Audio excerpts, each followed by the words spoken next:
ఓం శ్రీ గురుభ్యో నమః. మనసిచ్చి వినుడి కనుక మనవిది నా పాలి గురుని మది లోపలనే నునుచుకొని పెద్దలాజ్ఞను పనిబోనిక చేస్తి నెట్టి పద్యములన్నీ తప్పోపులేర్పడదిద్దుండన్నీ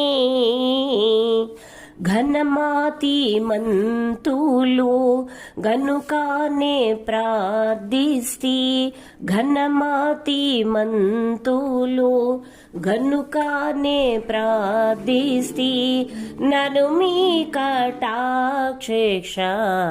నములా వీక్షింపుచు పద్యములన్నీ